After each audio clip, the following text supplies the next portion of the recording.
लाखों के डेगा चपटी बहुत में खजाना कुबेर का गंगा मुक्ति वाले ओंकार तू भोले ओंकार तू आयो शरण शंभु तार तू। भगवान कहीं ना कहीं कोई ना कोई पुण्य आपका और हमारा जरूर हुआ होगा। जो मार्गशीर्ष मास में जिस माह में भगवान शंकर के ज्योतिर्लिंग का शिवलिंग का प्रागट्य हुआ है, ऐसे महीने में आप और हम देवघर में बैठकर शिव महापुराण की पवित्र कथा का तत्व ग्रहण कर रहे हैं। ये आपका और हमारा कोई पुण्य।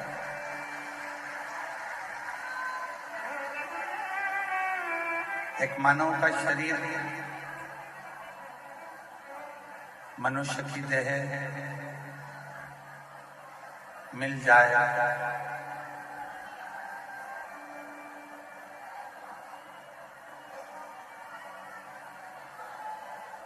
और मानव शरीर प्राप्त हो भी जाए और मान लो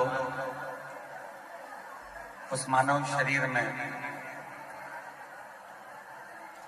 हम शिव भक्ति से अगर दूर हैं तो इस संसार में बार बार हमको जन्म लेना पड़ता है।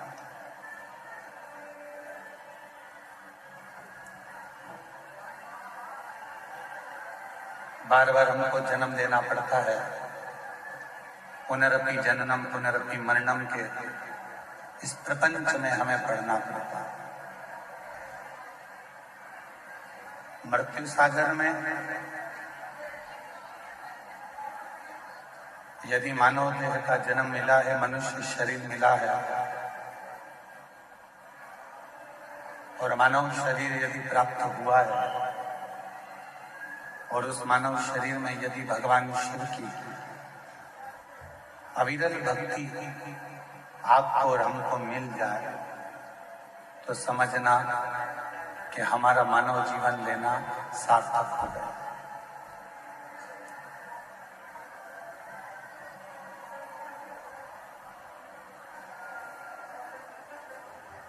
पूरी दुनिया का, पूरे संसार का, पूरी दुनिया का लोग, पूरी दुनिया का भक्त, पूरे संसार का भक्त इस पवित्र पावन देवघर की भूमि पर जल चढ़ाने के लिए आते हैं।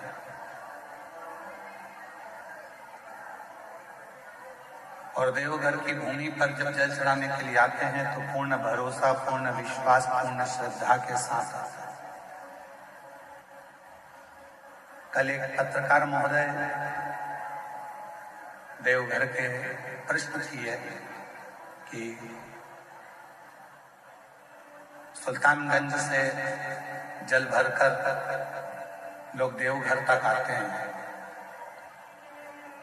और लाखों लाखों भक्त रोज शिव जी को जल चढ़ाते हैं।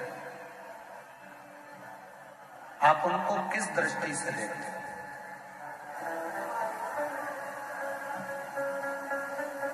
हमने निवेदन किया उन पत्रकार महोदय से कि पहले तो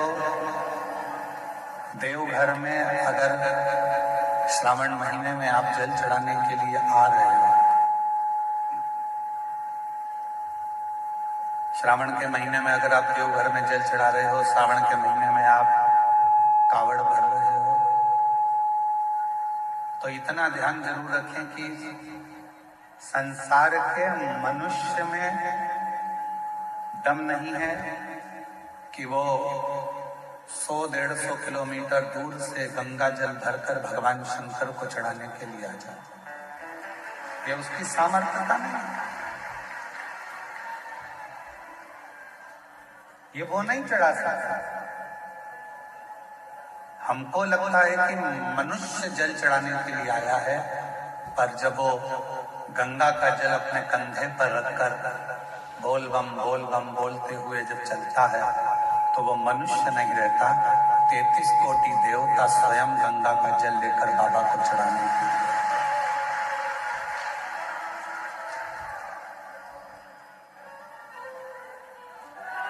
और उसके मुख पर हमेशा भगवान शिव का ही नाम रहता है। पूरी दुनिया में कोई एक ऐसा तीर्थ बता दो जिसका नाम घर से जुड़ा हो।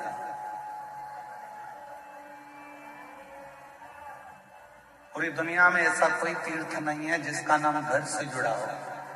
केवल एक तीर्थ है, वो देवघर है, जो घर से जुड़ा हुआ है।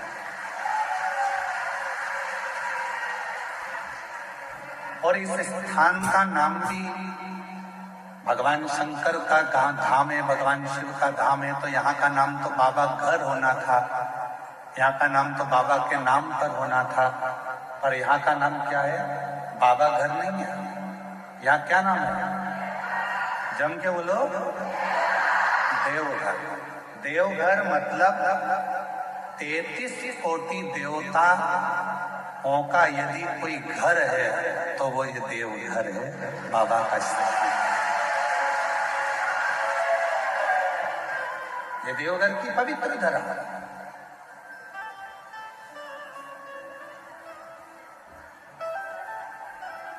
अब आपसे एक निवेदन करें, जरा उत्तर दीजिएगा।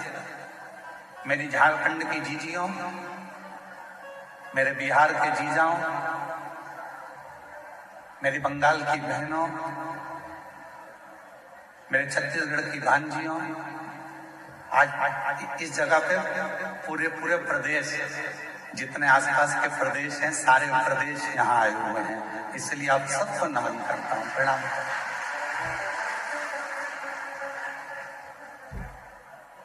घर किसको कहते हैं?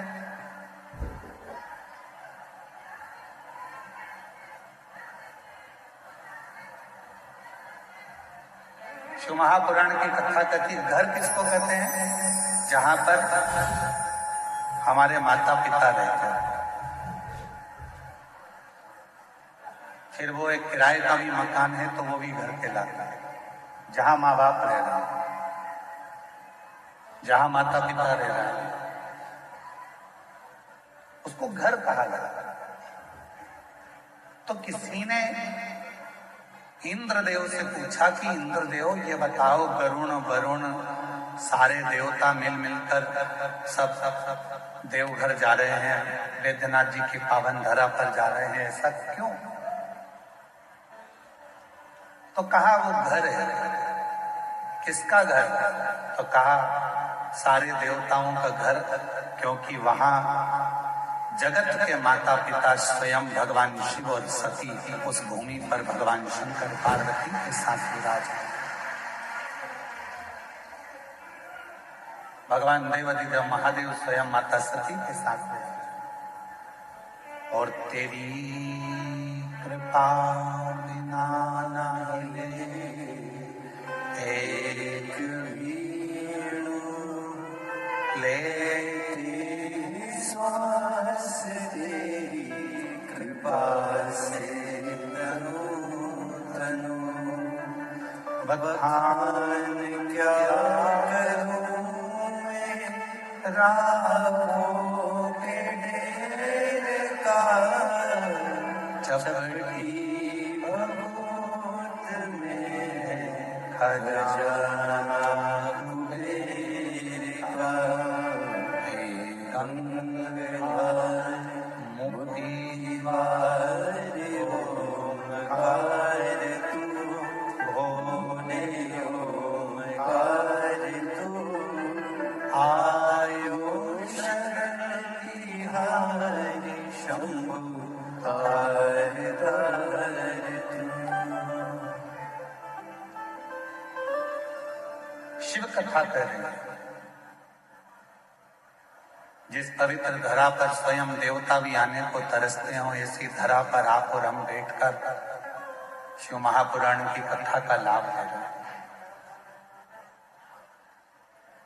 और ये कथा कोई साधारण नहीं है।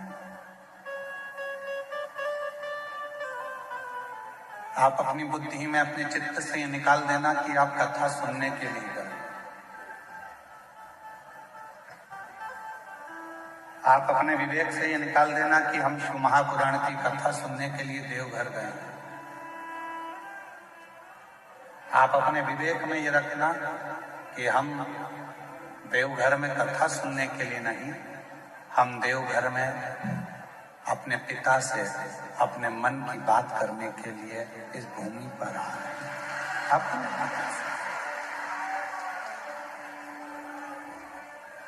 अपने बाप से, अपने पिता से जो बात करना है, हमें यहाँ बैठकर 7 दिवसीय शिव महापुराण की कथा में अपने जीवन को सार्थक बनाने का प्रयास करना।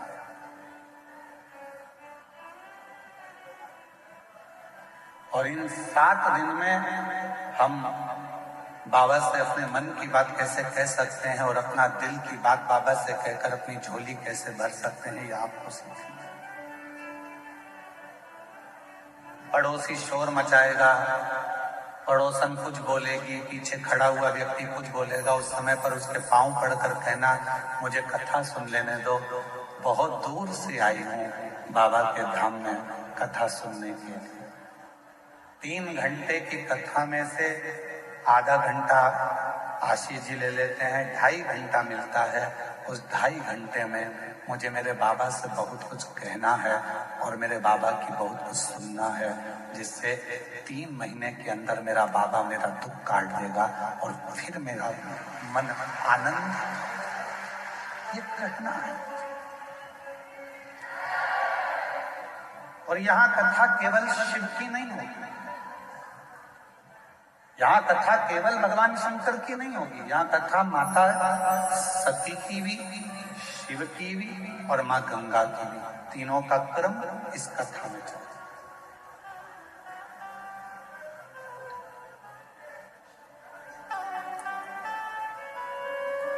अरे भाई,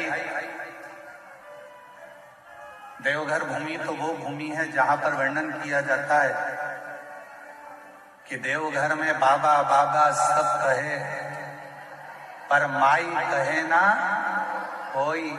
जो एक बार माई कहे देवघर में वही होई।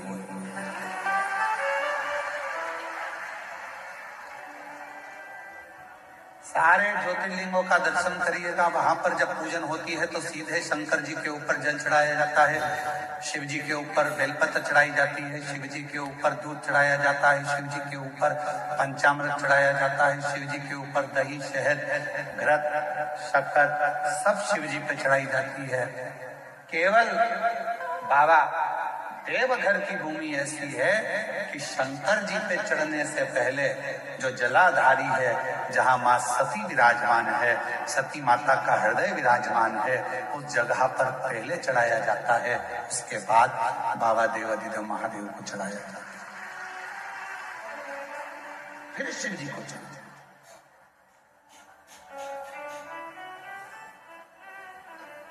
फिर भगवान शंकर विराजमान शिव कथा करेगा। जन्म लेना एक मनुष्य का तब सार्थक है जब वो भगवान शंकर की विरल भक्ति में डूबे।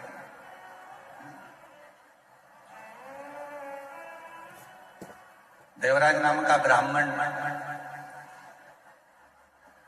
ब्राह्मण के घर में जन्म जरूर ले लिया, पर ब्राह्मण कर्म से दूर रह गए।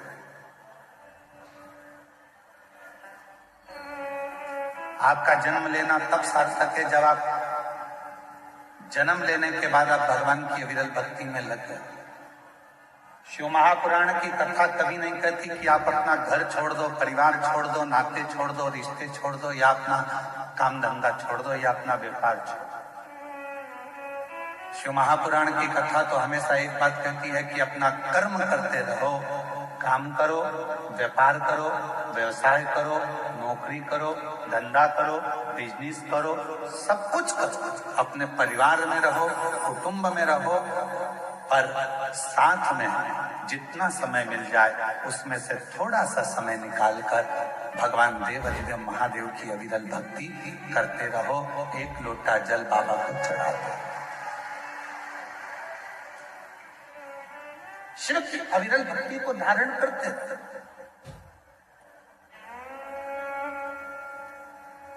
बाबा देव अधिदेव महादेव की अविरल भक्ति को धारण करते हैं।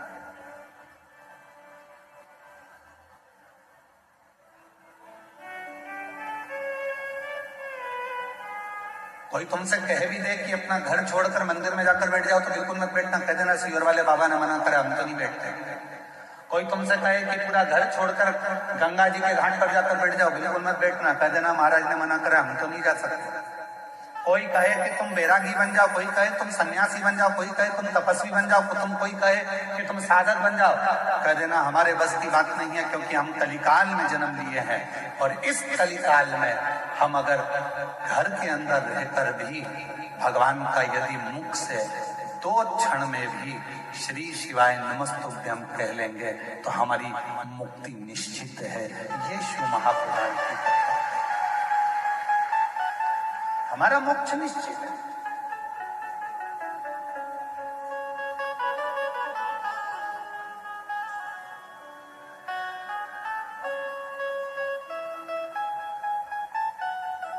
एक सोशल मीडिया पर, यूट्यूब पर, सोशल मीडिया पर, मोबाइल पर ज्ञान देना सरल है, पर उस ज्ञान को अपने अंदर उतारना बड़ा कठिन है।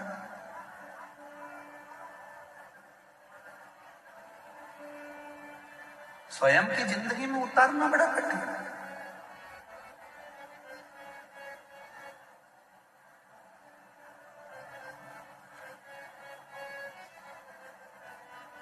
कई लोग कहते हैं शांति रखो, शांति रखो, शांति रखो, पर अपने अंदर ही शांति नहीं आ पाती।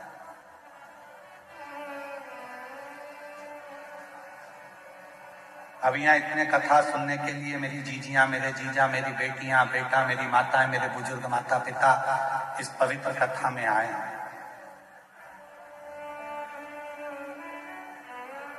10 तारीख से आप सब ने अपनी अपनी जगह संभाल ली। बोलो सही है कि गलत है? 10 तारीख से जगह संभाली है और 14 तारीख से कथा चालू हो रही है। और हमको सूचना मिली कि कल 13 तारीख को रात्रि को 11 बजे ये पूरे पंडाल फुल हो चुके थे और लोग रोडों पर बैठना प्रारंभ कर दिए थे। देखा नहीं? किसके लिए आए हो? सीहोर वाले महाराज के लिए नहीं,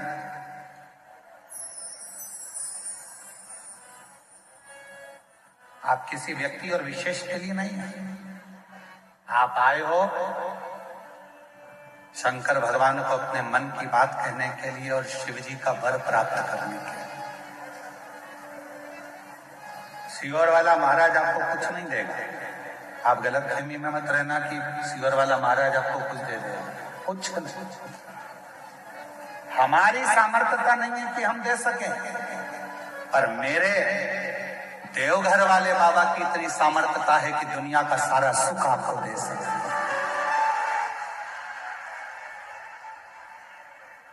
मेरे भोले बाबा की वो सामर्थ्यता है कि कोई आया खाली नहीं है।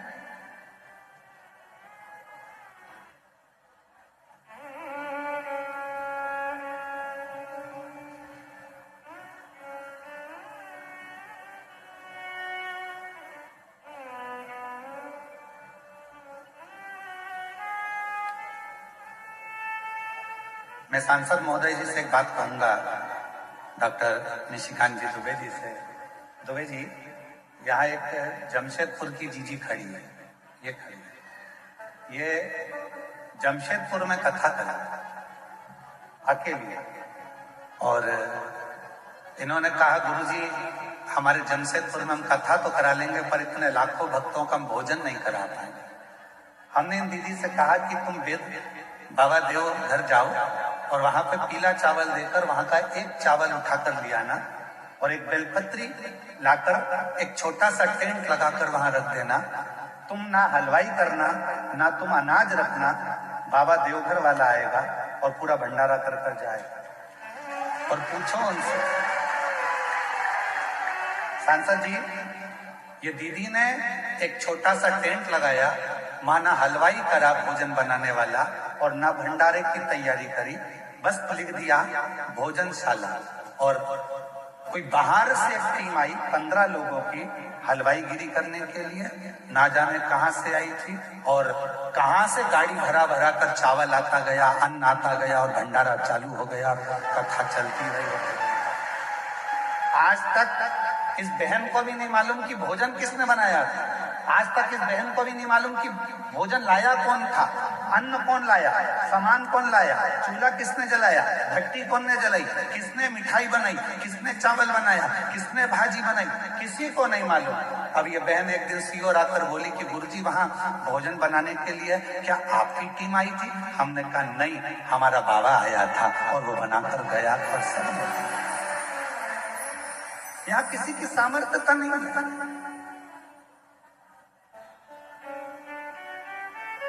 करता वही है। आप और हम तो केवल एक निमित्त मात्र हैं, और ये हमारी और आपकी केवल एक निमित्तता है। आज हमारे सांसद जी जब आए तो उन्होंने एक ही बात की, गुरुजी हम बाबा की आज्ञा से, देवघर वाले बाबा की आज्ञा से कथा सुनने के लिए एक दिन के लिए हम यहाँ पहुंचे। और अभी आपने माइक पे भी कहा कि 7 दिन कथा चलेगी, मैं कहीं पर भी रहूंगा पर कथा वहां पर रहकर सुनूंगा। अर्थात आप वहां पर रहकर कथा नहीं, हमारे देवघर वाले बाबा आपके साथ रहकर शिव महापुराण की कथा को श्रवण करें। शिव तत्व शंकर की ओघड़ रानी की कृपा, ये पुण्यता अपने जीवन। और मेरी झारखंड की जीजियों, मेरे बिहार की जीजियों, मेरे आसपास के सभी जीजा जीजियों, मेरी बेटियों, मेरी माताओं, मेरे बुजुर्ग माता पिता, याद रखना शंकर भगवान को जरूर आपने 2-2 लोटा जल चढ़ाया होगा, इसलिए शिव महापुराण की कथा यहाँ पहुंच गई। ये पुण्य ही आपका। और यजमान परिवारों, तुम्हारे 4 लोटा जल दोनों हाथों से चढ़ाया है, इसलिए बाबा ने याद कृपा किया। और मैंने तेरे ही भरोसे बाबा, तेरे ही भरोसे हवा उड़ती जावागी, बाबा डोर तो छड़ी नामे कटी जावागी, भोले मैं तेरी पतंग, शंभो मैं तेरी पतंग, हवा उड़ती जावागी, बाबा डोर तो छड़ी नामे कटी जावागी। इस कथा के सुंदर आनंद में अपने मन को, चित्त को हृदय से लगाने का प्रयास करें। देवराज नाम का ब्राह्मण, ब्राह्मण कुल में जन्म लेकर भी ब्राह्मण कर्म नहीं करता।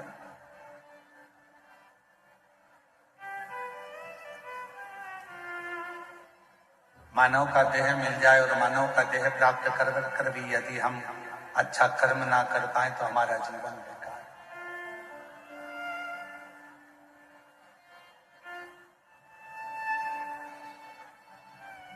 प्राप्त तो हो गया मानव का शरीर, पर वो शरीर तो मिल गया, पर वो शरीर का सदुपयोग तो करें हम।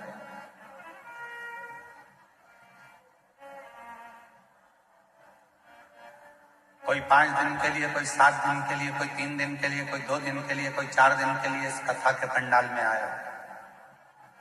केवल कथा के पंडाल में ना रहकर देवघर बाबा के दर्शन भी करो, कथा भी सुनो, प्रणाम भी करो, नमन भी करो और उससे विनय भी करो।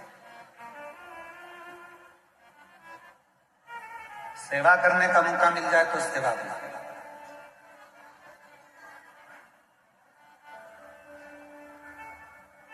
जैसा समय मिले उसके अनुसार कार्य करो। क्या देगा बाबा, कितना देगा बाबा, ये उसके ऊपर निर्भर करता है। किसी के यहाँ काम करते हो तो वो कुछ दे ना दे पर कुछ ना कुछ कचौड़ी दे देगा, समोसा दे देगा, पानी दे देगा, कुछ ना कुछ देता है। उसी तरह कोई कोई तनख्वाह भी देता है। और देवघर में आए हो और अगर आप इस कथा के पंडाल में या आए हुए शिव भक्तों की सेवा करते हो तो मेरा बाबा तुमको भी कुछ ना कुछ तनख्वाह में देगा जरूर, खाली नहीं देगा। देवराज ब्राह्मण अपने परिवार का भरण पोषण करता है, वहां तक तो ठीक है कि उसके परिवार में सब कुछ, पत्नी भी है, बच्चे भी हैं, माता पिता भी, सब कुछ देवराज नाम के ब्राह्मण के घर में सब कुछ।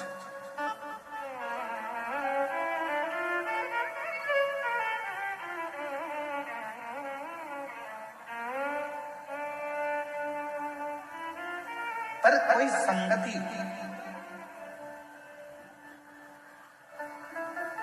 एक संगत,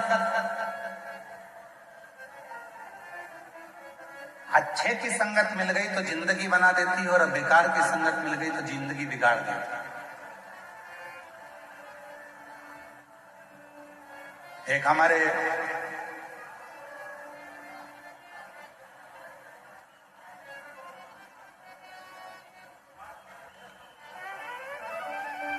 भगवान शिव की परम रसमय आनंदमय एक चरित्र आता है।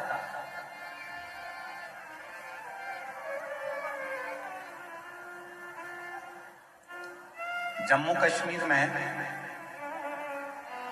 जम्मू से लगभग 130 किलोमीटर की दूरी पर एक महादेव का मंदिर है जिसका नाम है शुद्ध महादेव। कौन सा महादेव है? जम के बोलो शुद्ध महादेव। आवाज नहीं आई, फिर से बोलो शुद्ध महादेव। जम्मू से लगभग 130 किलोमीटर की दूरी पर विराजमान है शुद्ध महादेव, जम्मू कश्मीर। ये संगत के महादेव, जरा ध्यान दीजिएगा। इस कथा को हम क्यों सुना रहे हैं? क्योंकि संगति का असर क्या होता है। और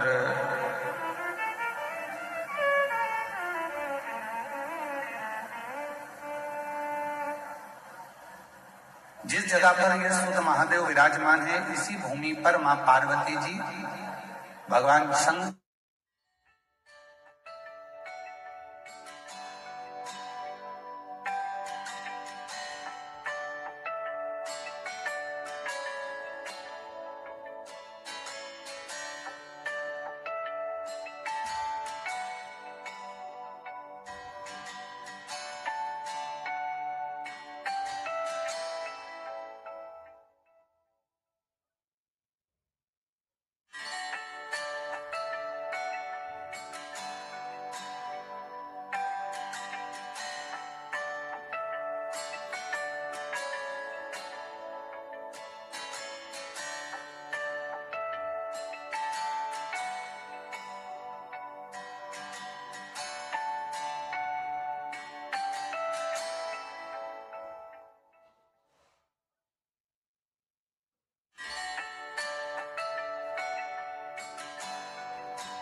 उस भूमि पर आकर पार्वती जी को देखता था।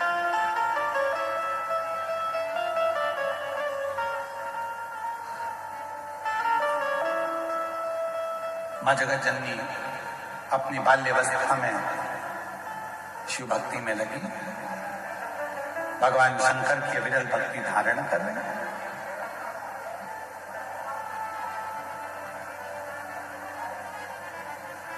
अविरल भक्ति में माँ जगत जननी खोई।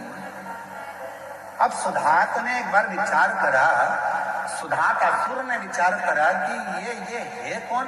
तब स्मरण करके उसने पता करा कि यह हिमालय राज की बेटी पार्वती है और बालू मिट्टी का शिवलिंग बनाकर, बालू का शिवलिंग बनाकर, मिट्टी का शिवलिंग बनाकर शंकर जी की आराधना कर,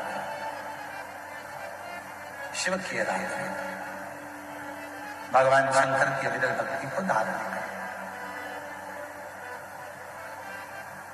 पार्वती जी को नहीं मालूम कि मुझे कौन देखता है, पार्वती जी तो अपने भजन में लीन रहती है, शिव की भक्ति में डूबी रहती है।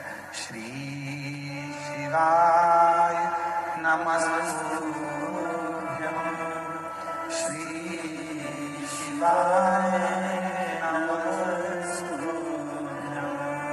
श्री शिवाय नमस्तुभ्यं, श्री शिवाय नमस्तुभ्यं। पार्वती जी अपनी अलमस्ती में भगवान की आराधना कर रहे, उन्हें नहीं मालूम।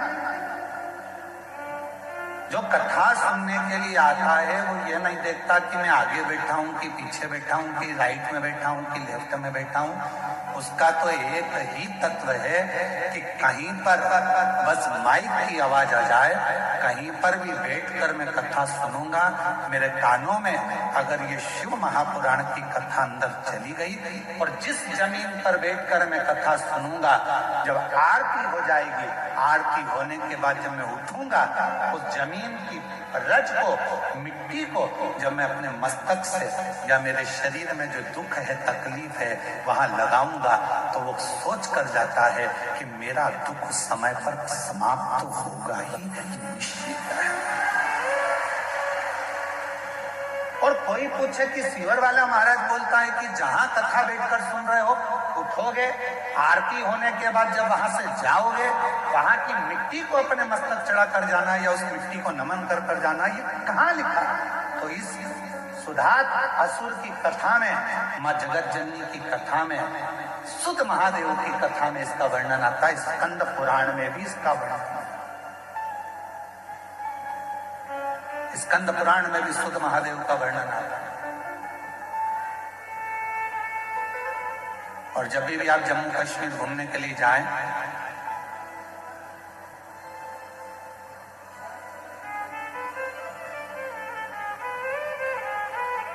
तो सुध महादेव का दर्शन करने जरूर जाएं। जम्मू से 130 किलोमीटर की दूरी सुध महादेव। संगत का असर किसको कहते हैं? जहां बैठकर आप भगवान शंकर की अविरल भक्ति को धारण कर रहे हो, जहां बैठकर भगवान शंकर का मंत्र जाप कर रहे हो, जहां बैठकर शिव नाम ले रहे हो, जहां बैठकर भगवान शंकर का गुणगान कर रहे हो, उस मिट्टी की मूलता कितनी है? उस मिट्टी की एक पत्र है, अच्छा है।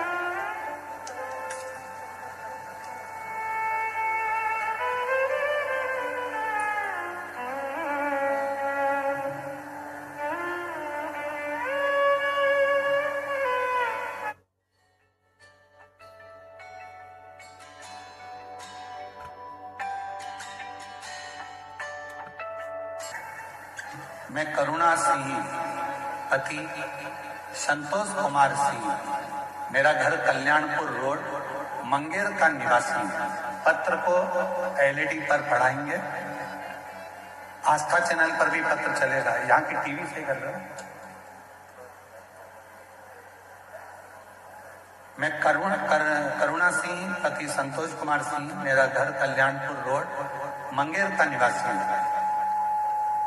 गुरुजी, भोले बाबा का मैं क्या बखान करूं, उनकी महिमा का अपरंपार। कहीं बैठी हो तो हाथ हिला सकती हैं। करुणा सिंह, पति संतोष कुमार सिंह, मेरा घर कल्याणपुर रोड, मंगेर का निवासी है। कहीं बैठे हो तो हाथ हिला सकते हैं। आप ही हैं? ऐसा एक बार हाथ हिला। हाँ जी, आ जाइए। एक बेलपत्र ले जाना, आ जाओ। धीरे धीरे आइए साइड से। भोले बाबा की महिमा का मैं क्या गुणगान करूं गुरुदेव। किसी के कहने पर टीवी के पास बैठकर 5 साल से शिव पुराण की कथा सुन रहे हैं और 2 कथा पंडाल में जाकर सुनी। एक खगड़िया, दूसरा मधेपुरा के पंडाल में कथा सुनी। गुरुदेव बाबा से केवल एक ही चीज चली जाती थी कि मेरी बेटी बहुत मेहनत कर रही है, उसका गवर्नमेंट जॉब लग जाए। जितने जितने महाराजों को पत्रिका दिखाई सबने मना कर दिया था कि इसकी सरकारी नौकरी नहीं लगेगी, इसके भाग्य में नौकरी नहीं है। तब मैंने कथा के 5 कथा जब टीवी पर सुनी तो ऐसा सुना कि पंडाल में बैठकर जो मांगा जाता है बाबा उसको देता है। तो मैंने भी विचार करा कि कथा के पंडाल में बेटी के साथ बैठकर कथा सुनूंगी और वहां की मिट्टी को सिर चढ़ाकर विनय करूंगी। और बेटी और हम कथा के पंडाल में बैठकर निवेदन करें। आपने कथा में कहा था कि अपनी मेहनत को 4 गुना बढ़ा, इतना परिश्रम करो कि रात दिन एक कर दो और फिर आखिरी में शहद बेलपत्र लगाकर शिव को चढ़ाकर चले जाओ। बाबा लाज जरूर रखता है और वही हुआ।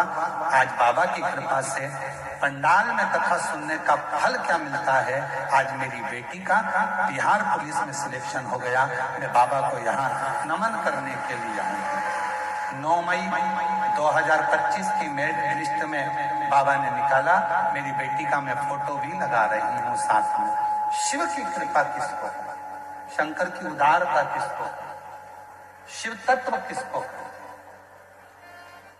और जो जैसी भावना लाया वो ऐसा ही फल पाया, नहीं खाली उसे लौटाया, वो मन ही मन हर्षाया। और करिया माला काशी वाले ने लुटा दिया। भंडार काशी वाले ने। अब जिस भावना से जो इच्छा रखकर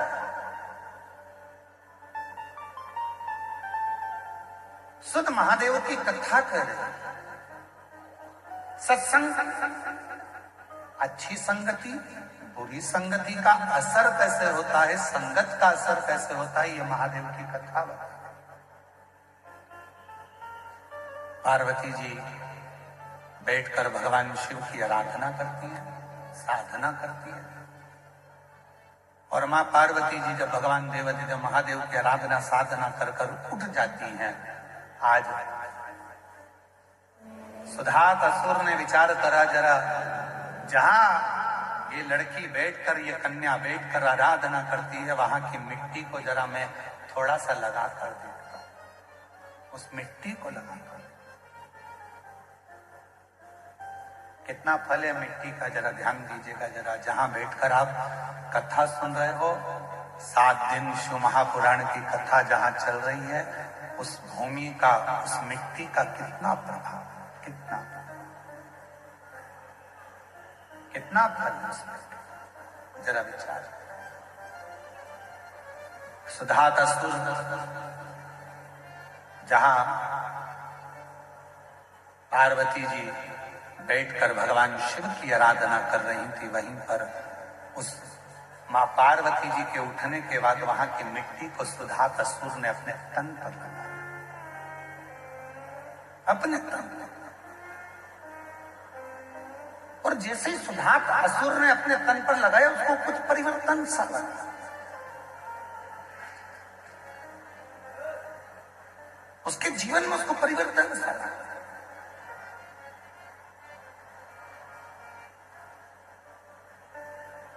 क्या मिलेगा, कैसे मिलेगा, क्या प्राप्त होगा, कब प्राप्त होगा और कैसे प्राप्त होगा, ये शिव जानता है।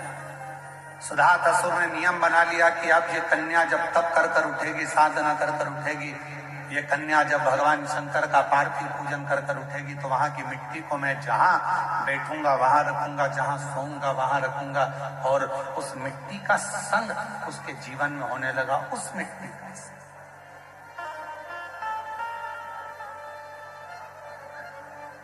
वो मिट्टी उसके संगति को बदलने लगी। संगत का असर किसको कहते हैं? एक लोटा जल जिसके घर से निकल कर जाता है शिवालय तक, आपके घर के नजदीक में जो शंकर जी का मंदिर है, आपके घर के नजदीक में जो शंकर का शिवालय है, आपके घर के नजदीक में जो शंकर का मंदिर है, देव अधिदेव महादेव का मंदिर है, अपने घर का जल शंकर के मंदिर में ले जाकर चढ़ाओ, अपने घर का जल शिव के मंदिर में ले जाकर चढ़ाओ। पहले आप लोग मंदिर का जल उठाकर मंदिर में चढ़ाते थे, पर अब दुनिया के लोगों को मालूम पड़ गया कि अपने घर की दशा यदि महादेव को बताना है तो जैसे सुदामा चावल लेकर कृष्ण जी के पास गए थे, उसी तरह आप भी अपने घर का जल लेकर शंकर जी के पास जाओगे तो वो जल से तुम्हारा कल जरूर बदलेगा। बोल बम का नारा है, सारी समस्या का हल श्री शिवाय। तो वो जल तुम्हारा कल जरूर बदलेगा। आप अपने नजदीक के शिवालय तक, शंकर के मंदिर तक, भगवान शंकर की चौखट तक जब एक लोटा जल चढ़ाने के लिए जाओगे, शंकर के मंदिर में अपने घर का जल लेकर जाओगे, वो जल जो तुम्हारे घर में रखा हुआ है, वो जल शिव महापुराण की कथा कहती है। जब हम मंदिर में जाते हैं तो पंडित जी से कहते हैं, पंडित जी चरणामत दे दीजिए। चरणामत क्यों मांगते हैं? क्योंकि मंदिर का जो जल है, आरती, पूजन, अर्चन, भजन, कीर्तन का तरंग उस जल में चली जाती है। वो जल जब हमारे अंदर जाता है तो हमें अविरल भक्ति प्रदान करता है, एक अलग से शक्ति प्रदान करता है। इसलिए हम पंडित जी से कहते हैं, पंडित जी जल दे दीजिए, चरणामृत दे दीजिए। पंडित जी जल देते हैं, हम उस चरणामृत को पीते हैं, वो जल हमें प्राप्त होता है, हम चरणामृत पीते, जल पीते। तो आखिर लोग पूछते हैं, महाराज जी एक लोटा जल सारी समस्या का हल, ये कैसे हो सकता है? उसका एक कारण है, मंदिर में रखे हुए जल को जब ब्राह्मण देवता पंडित जी हमारे हाथ में चरणामत जान कर देते हैं, उस जल को हम पीते हैं तो हमारी अकाल मृत्यु जैसे टलती है, अकाल मृत्यु का हरण हो जाता है। उसी तरह जब हमारे घर में मटके में, हंडे में, पानी की टंकी में जो पानी भरा रहता है, जल भरा रहता है, और हम एक लोटा जल उसमें से भर कर लेकर जाते हैं, तो दिन भर हमारे घर में जो चर्चा होती है, दिन भर हमारे घर में जो तकलीफें होती है, दिन भर हमारे भीतर जो दुख तकलीफ होती है, हमारे मन की बात हमारे घर के पानी के हंडे में, तरंगों में चली जाती है। और जब हम लोटा भरकर जल शिव को चढ़ाते हैं तो शंकर जी हमारे उस जल से समझ जाते हैं कि इसको तकलीफ कितनी है, और बाबा दुख मिटाना प्रारंभ कर देते हैं। बाबा कष्ट मिटाना प्रारंभ कर, इसको दुख कितना है, तकलीफ कितनी है, कष्ट कितना। और शंभु शरणे पड़ी मालूम घड़ी रे घड़ी, दुख हारो दया करीने दर्शन ओ शंभु शरणे पड़ी। बोलो बोलो,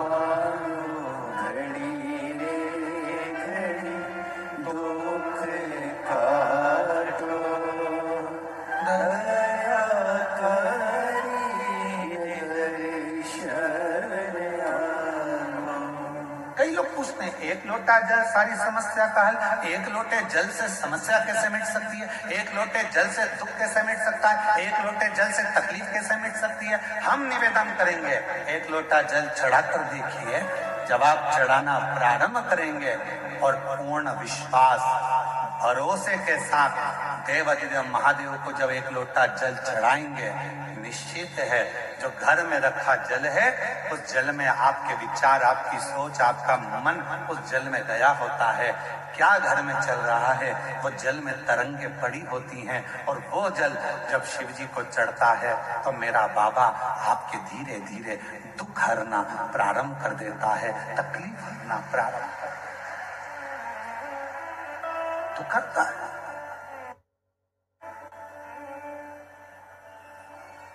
कष्ट हरता है।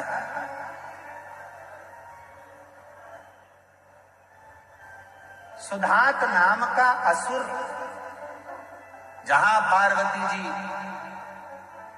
जहां मां जगत जननी जगदम्बा अम्बा मां पार्वती जी जहां बैठकर तब करती थी, वहां की मिट्टी को वो अपने तन पर धारण कर, सुधात असुर। अब लोग कहते हैं मिट्टी से ऐसा हो सकता है क्या, दुख मिट सकता है क्या, तकलीफ मिट सकती है? क्यों नहीं,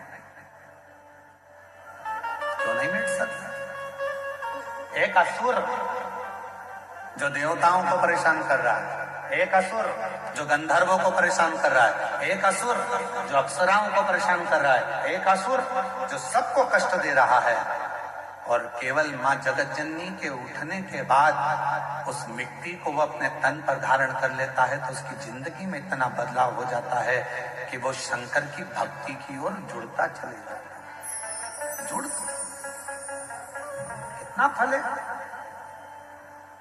जिस घर में से एक लोटा जल देवाधिदेव महादेव को चढ़ाने के लिए निकलता है, घर के अंदर से एक लोटा जल निकलकर जब शंकर के मंदिर में जाता है, उसी समय पर 3 दोष उसके घर के समाप्त हो जाते हैं।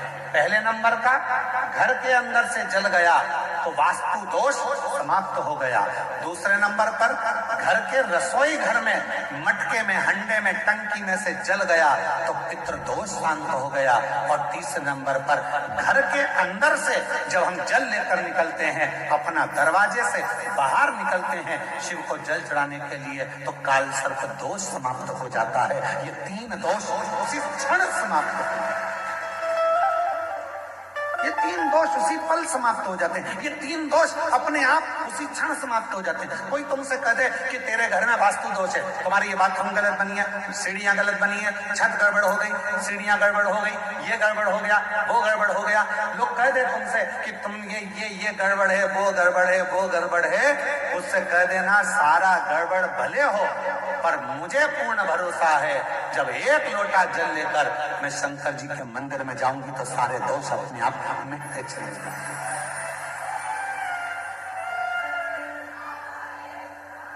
ये सारे दुख मेरे समाप्त होंगे, तकलीफें समाप्त होंगी, कष्ट मिटेगा।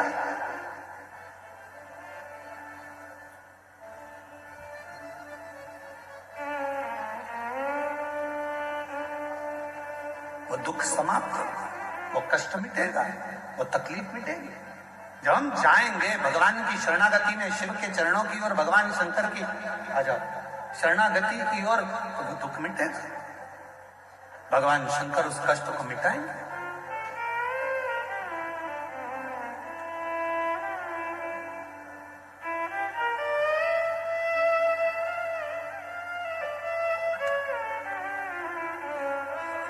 बधाई हो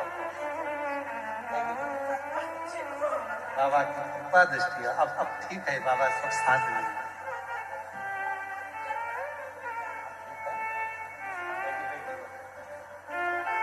एक बार जोरदार ताली बजाओ।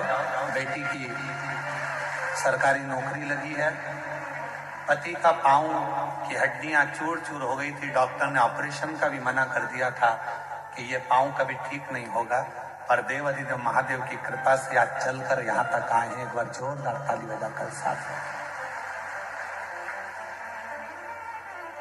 शिव तत्व शंभु क्या नहीं कर सकता मुझे।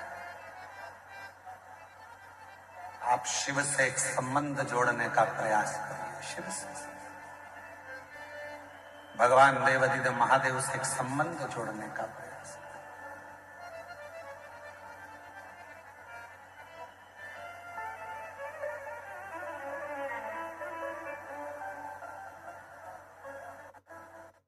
मांगा है भोलेनाथ से वरदान एक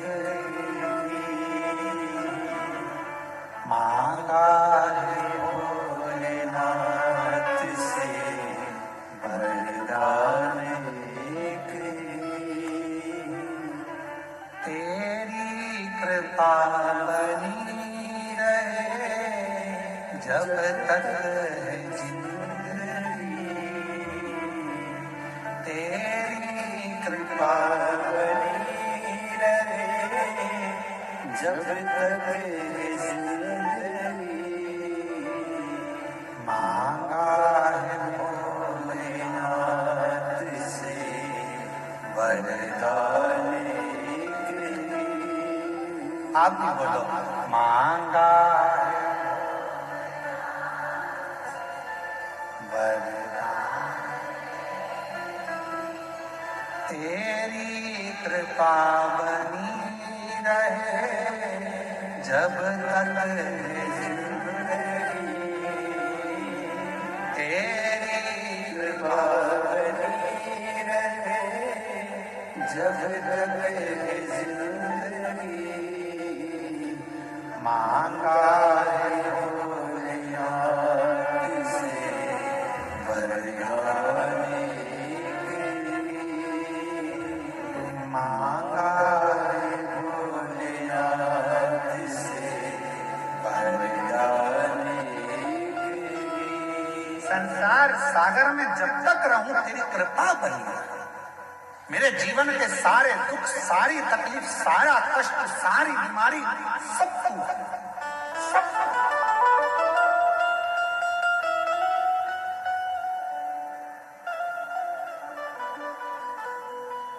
एक व्यक्ति ने कल एक प्रश्न करा था हमारे जजमानों में एक जजमान आए हुए हैं हम अभी उनका नाम नहीं जानते तो हम जैसे ही शाम को नीचे आए पत्रकारों की वार्ता थी तो उस समय पर उन्होंने प्रश्न किया क्यों गुरुजी कलयुग में भी क्या शंकर भगवान आते हैं तो हमने उनसे कहा वो गए नहीं तो आने का काम क्या जो ऑलरेडी है तो उसको आना नहीं पड़ता तो कल उन्होंने प्रश्न छेड़ दिया तो हमारे मन में आया कि उनके मन में कहीं बात ना रह जाए तो हम उनको एक बात कहेंगे देखो कलयुग में शिव कैसे आते हैं झांसी के पास में मौरानीपुर है चतुर्वेदी जी तुम्हारी झांसी के पास में मौरानीपुर है हम कभी नहीं गए वहां और जब नेमी सारण जा रहे थे तो तुम्हारी झांसी से निकल कर गए थे तो हमने जरूर पाया था तुम्हारे यहाँ का तो झांसी के पास में मौरानीपुर है हमने कल्याण में ये पढ़ा है कल्याण के अंक में हम आपको उस कल्याण अंक का नंबर भी देंगे कि कौन से अंक में हमने पढ़ा कल्याण में हमने ये पढ़ा गीता प्रेस गोरखपुर के कि मौरानीपुर में झांसी के पास मौरानीपुर है मौरानीपुर में एक नारायण नाम का एक व्यक्ति ने उस लेख को कल्याण के अंक में लिखा उसमें वर्णन किया कि मेरे दादाजी अनाज का काम करते थे और दादाजी अनाज का काम करते थे और मेरे दादाजी मौरानीपुर से अनाज लेते थे और उस अनाज को लेकर हाथरस में बेचने के लिए जाते हाथरस में उनका एक दादाजी का मित्र बन गया था जिसका नाम था हीरालाल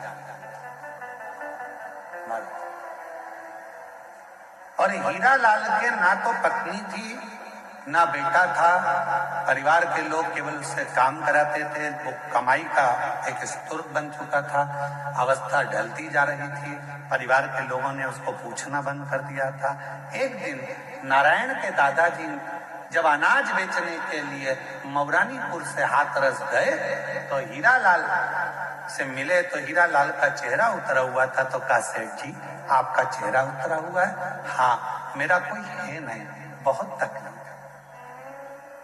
मेरे रिश्तेदार भोजन भी देते हैं तो ताना सुनाते हैं धन के मीत हैं सारे करूं क्या हीरालाल जी से नारायण के दादाजी ने कहा कि आप मेरे साथ चलो मौरानीपुर में रहना मेरे बेटा बहू अच्छे हैं मुझे भी भोजन देते हैं तो तुम्हें भी भोजन दें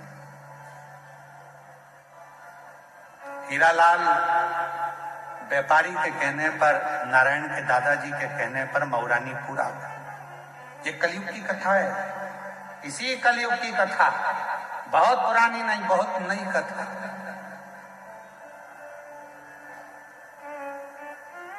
हजारों वर्ष पुरानी नहीं है, 500 वर्ष पुरानी नहीं है। ये कथा मात्र 300 वर्ष पुरानी है।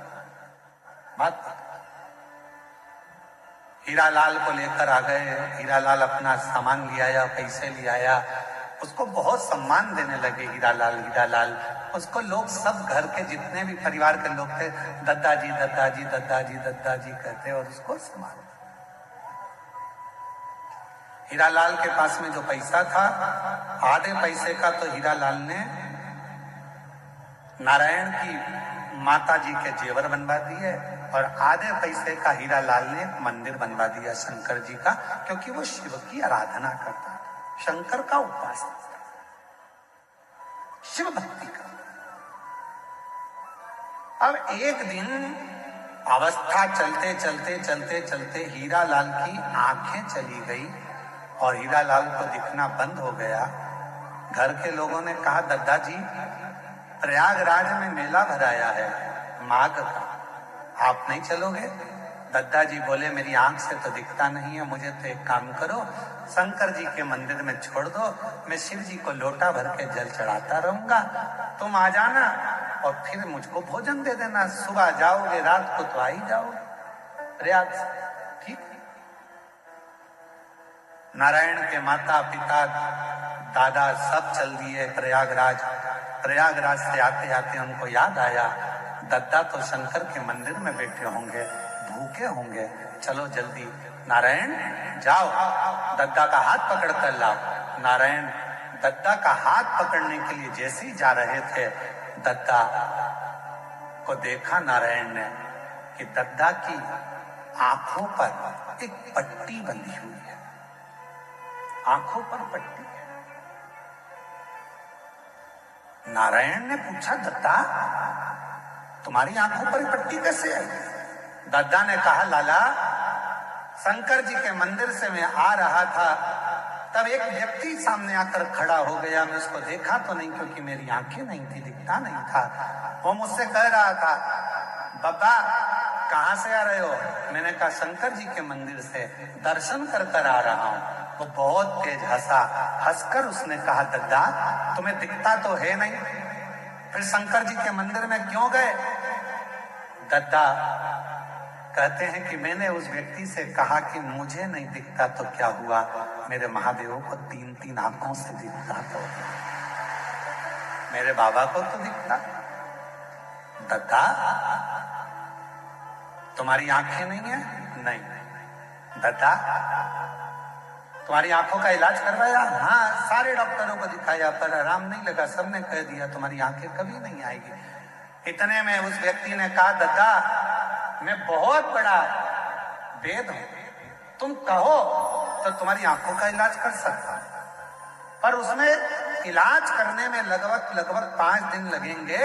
मैं तुम्हारी आंखों पर आज थोड़ा सा मल्लम लगाकर पट्टी बांध देता हूं और 5वें दिन मैं तुम्हारी आंख को खोलकर उसका ऑपरेशन करवा दूंगा, अगर तुम चाहो तो। दद्दा कहने लगे, अच्छी बात है, लगा दो मल्लम। मल्लम लगाया, पट्टी बांधी। नारायण बेटा उस व्यक्ति ने पट्टी बांधकर चले गया। अब वो 5 दिन बाद आएगा, पट्टी खोलेगा, ऑपरेशन करवाएगा, जब तक बंधी रखना। नारायण ने हाथ पकड़ा, दद्दा को ले गए अपने घर। 5 दिन निकल गए, पट्टी बांधने वाला नहीं आया। 6 दिन निकल गए, पट्टी बांधने वाला नहीं आया। 9 दिन निकल गए, पट्टी बांधने वाला नहीं आया। 10वें दिन तो दद्दा को गुस्सा आ गया, ना जाने कौन मुझे पगला बना गया, आंख में बांध गया पट्टी, पहले से तो नहीं थी आंख, ऊपर से बांधी पट्टी। अब इसको कब तक बांधे फिरूं? आज तो पट्टी खोल कर रहूंगा। और दद्दा ने दोनों हाथों से शंकर के मंदिर में बैठकर जो पट्टी खोली तो दद्दा की आंखों से शिवलिंग का दिखना प्रारंभ हो गया। गदा की आंख से शंकर का स्वरूप दिख रहा था। बेटा नारायण जल्दी आ, अरे मेरे मित्र को ला। मेरी आंखों से दिखना प्रारंभ हो गया। दत्ता आप तो कह रहे थे पट्टी बांधने वाले ने कहा है कि 5 दिन बाद आएगा, पट्टी खोलेगा, डॉक्टर के यहाँ लेकर जाकर ऑपरेशन कराएगा, तब तुम्हारी आंखों से दिखेगा। मुझे नहीं मालूम वो पट्टी बांधने वाला कौन था, मुझे नहीं मालूम मल्लम लगाने वाला कौन था, मुझे नहीं मालूम मेरी बुझी हुई रोशनी को दिखाने वाला कौन था। मैं नहीं जानता, मैं नहीं पहचान। कौन जानता? मेरी जीजियों, मेरे जीजाओं, मेरी बेटियों, बेटाओं, मेरी माताओं, मेरे बुजुर्ग माता पिता तुल्य आप विराजमान हो। आपसे निवेदन करता हूं, ये मत सोचना कि आप कथा में आए हो, ये मत सोचना कि आप शिव महापुराण की कथा में पहुंचे हो, ये मत सोचना कि बाबा के देवघर में आप आए हो। आप किसी के घर में जाकर बता दो, नहीं जा सकते। पड़ोसी के घर में घुसकर बता दो, नहीं घुस सकते। जब तक पड़ोसी की आज्ञा ना हो तब तक तुम पड़ोसी के घर में नहीं जाते। मेहमान के घर की आज्ञा ना हो तब तक मेहमान के घर में नहीं जाते। उसी तरह देवघर में भगवान शंकर का घर है, उसकी आज्ञा के बिना तुम देवघर भी नहीं आ सकते। शिव की आज्ञा के बिना देवघर में पांव नहीं रख सकते। अगर देवघर की भूमि पर आए हो, शिव महापुराण की कथा सुन रहे हो, शंकर जी की कथा का रसतत्व ग्रहण कर रहे हो, तो ये तुम्हारी सामर्थ्यता नहीं, मेरे देवघर वाले ने अपना डमरू बजाया होगा और तुम्हें इशारा कर कर झाला देकर बुलाया होगा, तब तुम यहाँ शिव महापुराण की कथा सुनने के लिए बैठे हो। और किसी के घर में जाते हो तो खाली हाथ वापिस नहीं भेजता। शादी में जाओगे तो लिफाफा जैसे तुम देते हो तो वो विदाई में तुमको रिटर्न गिफ्ट देता है। साड़ी देगा, कपड़ा देगा, मिठाई का डब्बा देगा। बोलो देता है कि नहीं देता? मौसी के घर शादी में गए, भले तुमने दुल्हन को कुछ दिया, दूल्हे को कुछ दिया, पर मौसी के यहाँ से जाओगे तो कुछ तो देगा ना। अरे बोलो तो समझो, देगा ना मौसी। मामा के जाओगे तो मामा जी देंगे, दादा दादी, ससुराल जाओगे तो ससुराल वाले देंगे, मायके जाओगे तो मायके वाले देंगे। कुछ ना कुछ विदाई में दिया जाता है। तो तुम देवघर की भूमि पर आए हो, तैयारी कर कर रखना, मेरा बाबा भी बिना विदाई के तुम्हें भेजेगा नहीं। वो नहीं भेजने वाला, वो साधारण नहीं है, वो शंभु साधारण नहीं है, वो भेजेगा। आए पहुंचे हो, यहां साधारणता में नहीं पहुंचे।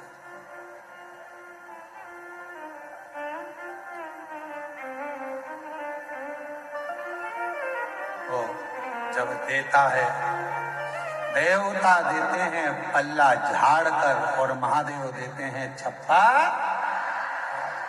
इसलिए तेरे डमरू की धुन सुन के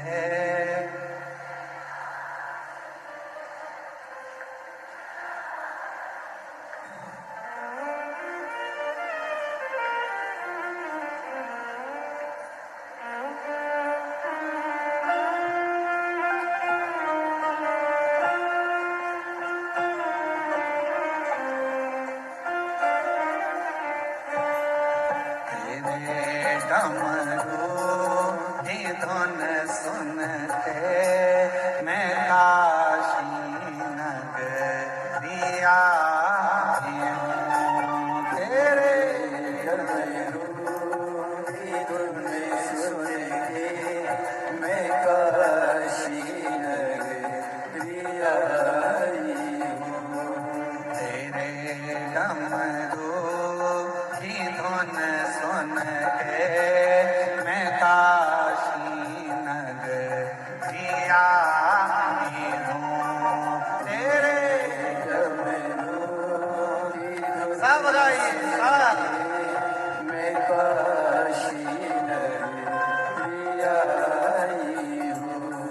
मैं काशी नगरिया हूँ, मैं देवघर नगरिया हूँ, मैं काशी नगरिया हूँ, मैं देवघर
मैं काशी नगरी आई हूँ।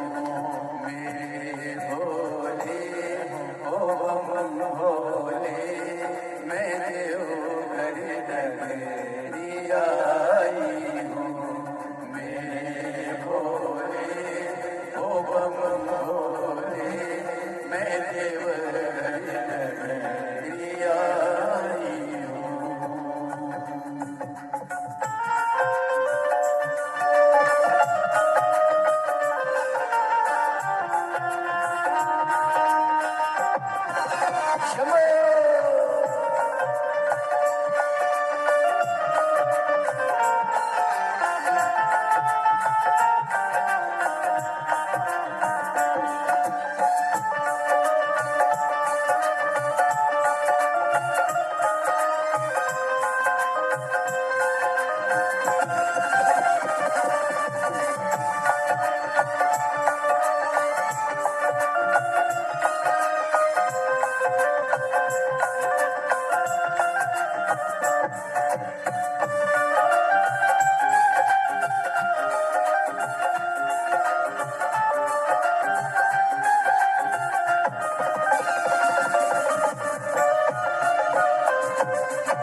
सुना है हमने ओ भोले, तेरी काशी में मुक्ति है।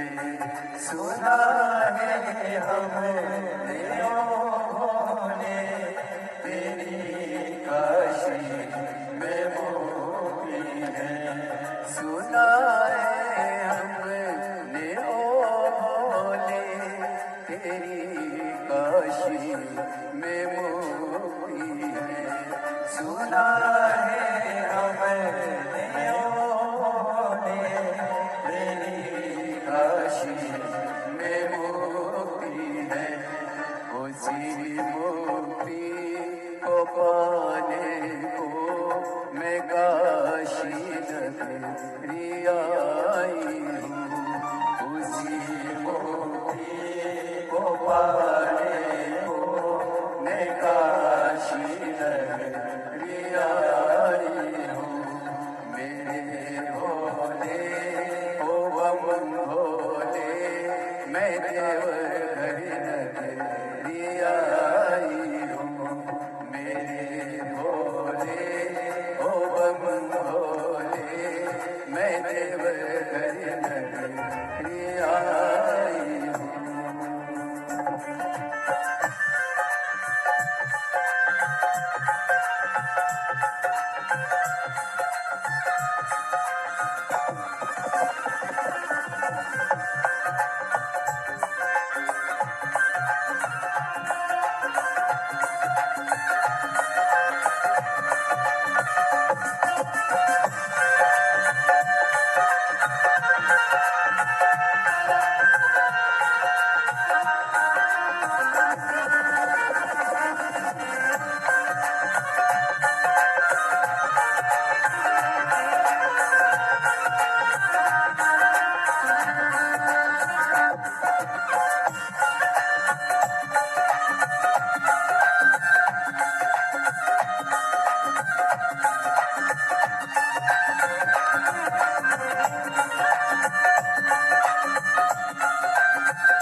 अपने स्थान पर बैठकर बाबा देव महादेव से प्रार्थना करिए, विनय करिए, निवेदन करिए। जिस प्रार्थना को करने के लिए संपूर्ण देश विदेश से शिव भक्त बाबा की पवित्र